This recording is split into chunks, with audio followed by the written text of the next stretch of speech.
Today's tutorial is for my current favorite wallet. The pattern calls this a pouch, but I call it a wallet.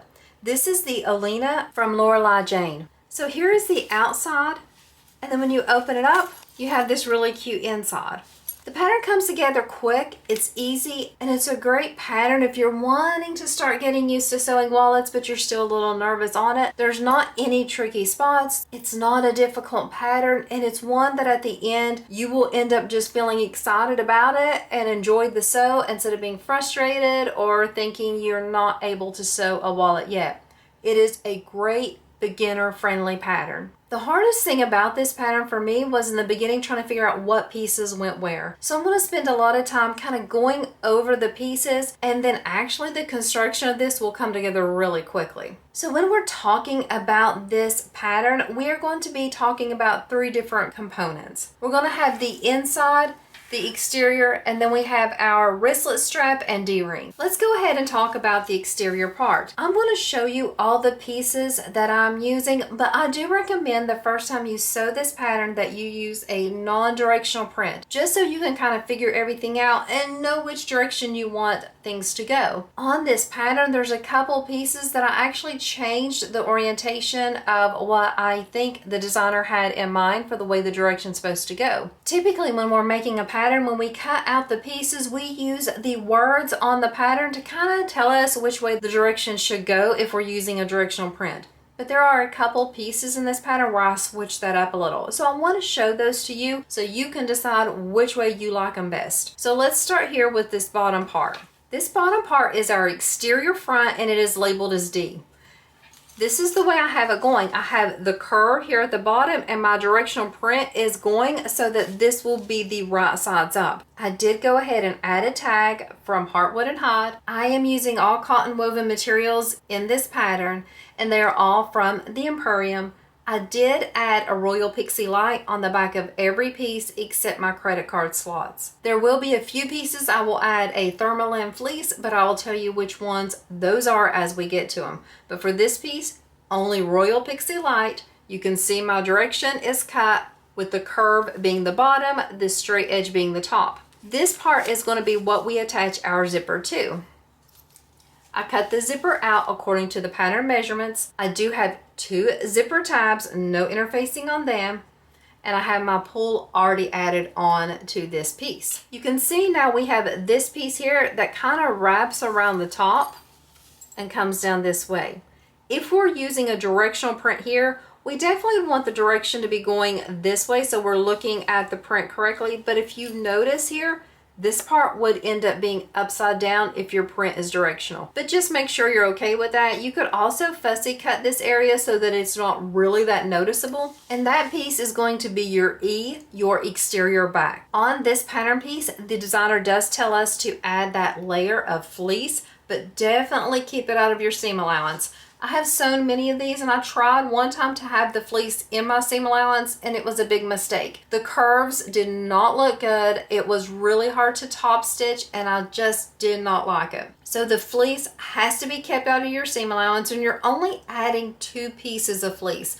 Don't try to add fleece to every piece. It's not necessary. It will just make your wallet or pouch just too thick, and it will not have a good look at the end. On this one, I didn't add fleece. I chose to use Decaville Light in place of the fleece on the 2 pieces that were called for the fleece. I did still keep it out of my seam allowance, and I felt like this was a good compromise if you don't like using fleece. It lets it be a really flat, thin wallet, but for me, the fleece gives it just a little bit better feel than the Decaville Light does or the Royal Pixie Heavy. Your choice on that. So for me personally, when I make this wallet, I do prefer to use fleece, but if you don't have fleece or if you just hate the feel of fleece, you can substitute that Decaville Light or Royal Pixie Heavy. So on the outside, we have our E piece, we have our D piece, we have the zipper, and then we need a zipper lining piece. On this piece, it's just that cotton woven. I did not add any interfacing on this piece. I just left it simple. My cotton woven though is a sturdier cotton woven, so if yours is really thin, you may would want to consider adding an SF101, Royal Pixie Light, or equivalent. That's the pieces we need for that exterior. I'm going to add a D-ring, but we could, if you wanted to, skip the D-ring and just make sure you use a zipper pull with an opening in it to attach your swivel hook there for a wristlet. Or if you know for a fact that you don't want to use this as a wristlet, you could skip that altogether and just have this be a simple pouch. For me, I'm adding both the D-ring and the wristlet. For this D-ring, I did not add any interfacing onto it, and I just did a 4-way fold for that piece. The pattern calls for 3/4 of an inch hardware, which is what I'm using. For my strap, I did interface it with that Royal Pixie Light. I cut it according to the pattern piece, drew my line down the middle, folded both of the long raw edges to the middle, and then folded again for that 4-way fold. I went ahead and slipped on my 3/4 of an inch swivel hook. Before I sew this, I will simply take this wristlet strap, place it right sides together, open it up all along the top, and clip here. This will be the first thing I sew just to get this started and get it out of the way. So you can see I'm matching up that short raw edge, adding a clip there, opening up the other side, adding a clip on the other side as well. Once you have those short edges clipped right sides together, you're just going to sew across there with that seam allowance, and that'll be how we get the pattern started. Before we start sewing though, let me go over the inside pieces. We'll start here at the bottom, on the bottom half with the credit card slots. I have 2 side panels clipped on there. Let me remove those side panels. You can see them here on this piece. And then I also have my credit card slot. The credit card slot piece is cut like this. You do have a pattern piece for it. The pattern tells you to fold the pieces. You start at the bottom, so there's your bottom. You will fold wrong sides together, then right sides together. Wrong sides, right sides, and continuing up. I never iron my credit card slots until I get them all folded. And then I'll pull out that side panel piece to make for sure it fits pretty decently. If my credit card slots are really off from the size of this, I know I have a problem and I need to fix it. I want to fix it before I use my iron to press these pleats flat, just to make it easier on myself. So there's no interfacing on this piece at all. It's just my cotton woven. I check everything to make sure it fits, and then I press it flat, but I still haven't added any interfacing to this piece. After I sew on my side panels, I will then add interfacing to this piece. The interfacing will kind of act like a glue, and I don't want interfacing along here because that will make these pleats really thick. So, to repeat, no interfacing on this at all. You fold it up. If you want, at this point, you can top stitch each of your 3 pleats there at the top. You would top stitch just 1/8 of an inch across. I don't top stitch these. I typically don't top stitch credit card slots. You can see here I didn't top stitch these, and I don't feel like it gives me any problems with the way it looks. It's a personal preference. Definitely feel free to top stitch your credit card slots if you want to. If you're going to top stitch, go ahead and do that step now. Since I'm not going to, I'm going to go ahead and take those side panels. I match it up. You can see my print is directional. And I just flip it so that it's right sides together. This will be one of the other things that I sew first, just to get this out of the way. It's an easy way to kind of get this coming together. You clip everything together and then sit down the sewing machine and sew it all at once. I'm hoping to add a woven label to the top here. So the woven label I'm hoping will be right here and look really cute. It could get in the way of a credit card slot opening, but I'm going to try it and see what I think about it. So after I sew on my side panels, I will sew on this label. This label is also from the Empurrium. It's available for retail now. Super cute. The fabric's not available right now. She does pre-orders, and right now she has her Halloween round open, and this one will not be on there. So that is how my credit card slots look down here at the bottom. I also have this piece right here, which is going to be the bottom piece here. This is going to be my bottom panel B, and I went ahead and added my magnetic snap. That marking comes from your pattern piece. And so you can see we have the 2 side panels, credit card slots, and this bottom. That makes up this bottom half of this wallet. And then we have this last piece here. For this piece, this is one of those that I like to flip it around. So you can see on this one, the words are going this way, but I want this, if my print's directional, to be going like this. So this is one that I like to shift around. This C inside piece is the other piece where we will have our fleece. So the fleece will be up here and the fleece will be down here. There will be a small section that it'll overlap. As long as you keep it out of your seam allowance, it won't be too much problem here with that bulk. If you feel like it is, you can make adjustments, but I have fleece on those two pieces only. This pattern piece E on your exterior is another one that I like to shift around. You can see that I'm having mine cut like this with the print going this way. But if you flip it over and look, that would make my words upside down here. I cut this piece upside down. That's why I suggest you make your first one with a non-directional print, just so you can understand which way you want yours to look so that it works out okay for you. I make the magnetic snap placement using the pattern piece for this. So the way I did that was I took this pattern piece B and I just flipped it upside down and used it to make the placement for this magnetic snap. Super simple. This is all there is to it. So here's all the interior pieces. Here is my exterior pieces, and then I have my strap and my D-ring. The strap and the D-ring can be optional if you don't want to use it as a wristlet, or if you don't want to add the D-ring and just want to use the placement with your zipper to attach your wristlet strap. So that's all the pieces we need to sew up this wallet. Let's go ahead and get started. We'll start by making the wristlet strap and by sewing on the two side panels first. I sewed the two side panels onto the credit card slots, but let's set this aside while we finish up the wristlet strap first. For the wristlet strap, the only thing I've done is sewn these two short edges together. I'm going to refold this. It should fold together easily. Add a clip there in the middle with that seam. And now what I want to do is I want to start sewing this all together in a loop. I'm going to start right here below this swivel hook just so I don't have to chase it all the way around.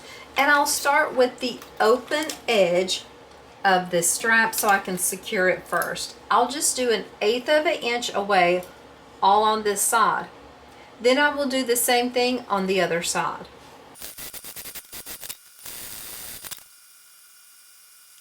Once you have this sewn together, go ahead and find where your seam is and have your swivel hook right at that seam. Then fold down, and then I'm going to top stitch right below that seam to secure these pieces. I'm going to go below the seam because I feel like it'll be a little less bulk there. If you don't want to sew across this or your machine has trouble, you could always use a rivet instead. The wristlet strap is done. I won't need it until the end of the pattern, so I'm going to set this aside and I'm going to start working again on those credit card slots. I've just sewn down both of these long edges of the side panel with the seam allowance given the pattern. I'm going to leave the seam allowance where it is, and I'm just going to fold this panel open so the seam allowance will be directly under my side panel, and I'm going to top stitch down my side panel to attach it to that seam. You can take it over to your iron, but I'm really just going to use my fingers to kind of hold it flat and make for sure that it is laying correctly. This is how that side panel looks. Let's do that same thing on the other side. Here's how this piece looks. If you remember, I'm going to add a little bit of interfacing right here along this credit card slot to kind of help stabilize it. It'll also help secure these down, so it'll just be kind of like a glue and everything will look a little bit better. I'll do that off camera, but before I do, I'm going to add this tag right here on the top. I'm just going to kind of nestle the tag right before those side panel pieces, and hopefully it'll look okay and won't cause too much of a problem with getting in and out of the credit card slots. I just basted that along the top with about 1/8 of an inch seam allowance. I'm going to go off camera and add the interfacing, but before I do that, I'm going to go ahead and go on to another step. Let's pull out our zipper tape and our D-ring. For the D-ring, it's just a 4-way fold just like I did the strap, but I'm just going to tack it down here right above that hardware. If you wanted to top stitch down both sides of the long edges of this piece, you could, but honestly I don't feel it's necessary. It's such a small piece and most of it's going to be covered up anyway, so I don't feel like the top stitching is necessary. But I do want to kind of secure this down so it won't be moving around whenever it's on the wristlet. trim up my threads, and now I'm going to take my 2 zipper tabs. I'm going to take one of the zipper tabs, I'm going to match it up. You'll have just a little bit of extra space on each side if you're using another 5 zipper tape. If you're using a number 3, you would have more. Go ahead and sew with the seam allowance given in the pattern across this short edge, and then just flip it back and let's top stitch here. We are top stitching about 1/8 of an inch away from that edge we just sewed. Make for sure your zipper pull is on your zipper tape. Let's do the same thing on the other side. Trim up the zipper tab if you have any overhang on each side. Now pull out your piece D and your zipper lining. The first thing I'm going to do is I'm going to take my zipper and have the pull closing in the opposite direction that I want it to be in the end. For me, that means the zipper pull will be closing to the right. I'll take out that lining piece and I'll place my zipper tape on top, and it should match pretty much exactly, and then you're just going to baste in place with an 1/8 of an inch seam allowance. Now go ahead and take out this bottom piece, place it right sides together, line up that top edge, and then sew across this time with the full seam allowance. Now go ahead and pick up your zipper tape so that both of these pieces go wrong sides together.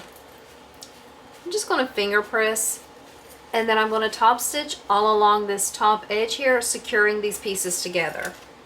When I do the top stitch, it'll just be about 1/8 of an inch. I'm definitely making sure that everything is laying flat, that the lining's not creeping up on the back of the zipper. This is what we have now. I'm just going to take this bottom of this lining pocket, the zipper lining pocket piece, the raw edge, bring it up to the top. So I'll line it up, and then I will baste it in place along this top edge of the zipper. Check to make sure your zipper is functional. It should be able to open, and you should be able to see both sides of your lining. I'm not going to worry about closing these sides down because they will be closed whenever we do the final sew. Go ahead and pull out that other exterior piece. This is going to be your piece E. Take this completed zipper pocket piece and just lay it right sides down on the top, matching up the top straight edge. I'll add a few clips here, and then I'll just sew with the full seam allowance at this point, but I definitely want to make for sure when I'm looking at it that the sides are in line, everything's matching up as it should. Everything looks good, so now I'm just going to sew across with that full seam allowance. So now what I'm going to do is I'm going to separate these pieces, but I want to make for sure that lining pocket stays going down. This time I'm going to push this seam allowance up so that when I top stitch on this E piece, my exterior back, it'll catch the seam allowance. So I'm top stitching on my E piece, the exterior back, catching the seam allowance. This is how this piece looks. And you can see that whenever you fold it together, it'll be the outside, just like this piece is. I'm going to set this exterior piece aside, and now we're going to finish working some more on the lining. I went ahead and added that layer of interfacing just here at the credit card slot pieces. You can see that it's not on the side panel pieces. I interfaced those before I sewed them on the credit card slots. Now what I'm going to do is I'm going to add this bottom piece. So the way I do it is I have it orientated the way I want it to look in the end.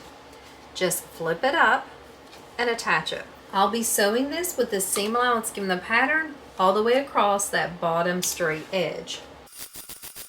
Now that I have that sewn together, I'm just going to flip it down so that the seam is staying underneath this bottom piece, and then I'll top stitch all along this bottom piece to attach it to the seam. I'll do that top stitching as always 1/8 of an inch away. Here is how that looks. Now I need to add that top piece, the other piece with the fleece on it, to these credit card slots. It's going to go like this, so I simply fold it down, and then I'm just going to attach them by sewing across that straight edge all the way across with the seam allowance given in the pattern. Once again, I'm going to separate these pieces, finger press them flat, and now I'm going to leave that seam going up so that it is directly underneath this top piece. That is my inside top piece C, and I'm going to top stitch on it. I'm going to go ahead and pull out that exterior again to attach that D-ring. The way I place the D-ring is I simply fold those two pieces together, and I have that D-ring right where the zipper is. I have it just matching up with that raw edge, and I'm going to baste it into place. Now it's time to put these two pieces together. Hopefully they're going to be the same size. If not, I will adjust the size a little bit. But what I'm going to do is I'm going to have the exterior right sides up, the lining right sides up. Where I have my tab underneath my zipper tape, that's where I'm going to put this piece. I'm going to place them right sides together, and I'm going to match them up and clip them. The credit card slots will be here at the bottom closest to the D-ring. I'm going to sew all around these pieces, but I'm going to leave an opening on the side. I'm going to leave my opening on the side opposite of my D-ring. So I'll leave it here, and this is how I will turn this wallet out. So I'm going to sew all the way around, but I'm going to leave the opening here, back stitching on both sides of this opening, so whenever I turn it, it doesn't pull those stitches.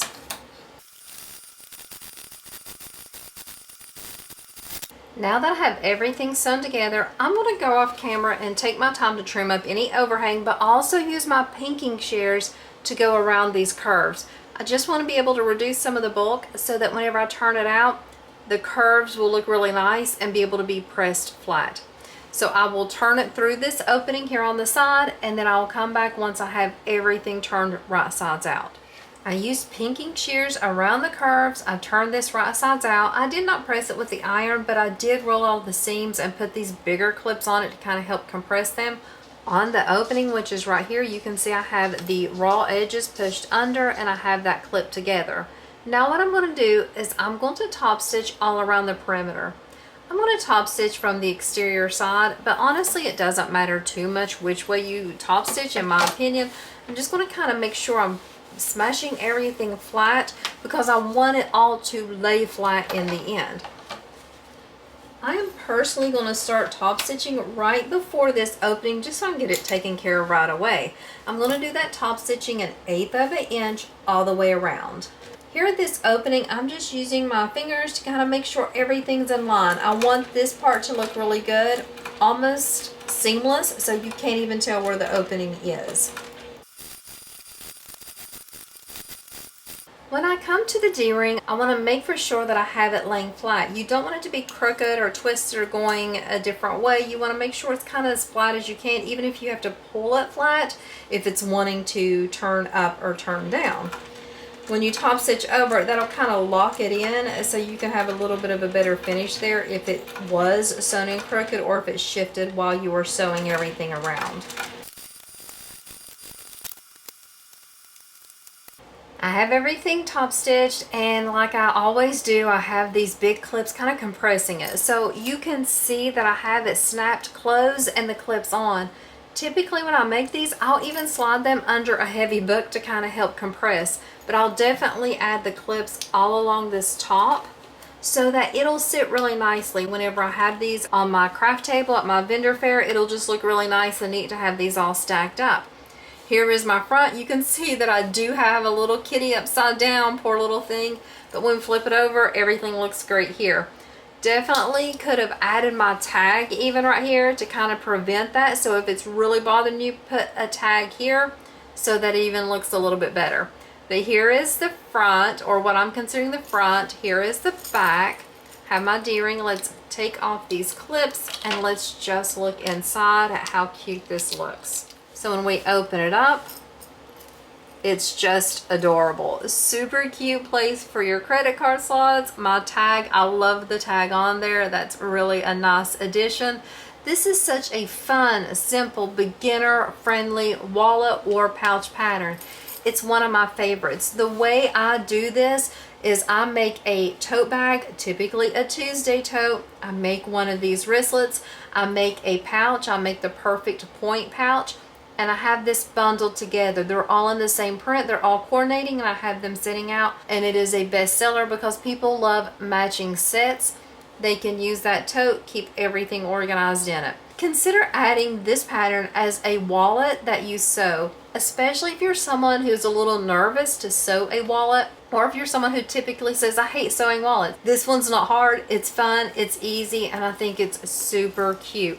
It is very simple. It is very basic. You're not going to be carrying your phone in here. This is just for a few things, quick trips in the store. You can have a place to put your cash, your coins, have a place to put your credit cards. So super fun. I love it. I have my wristlet strap that I'll go ahead and attach on there.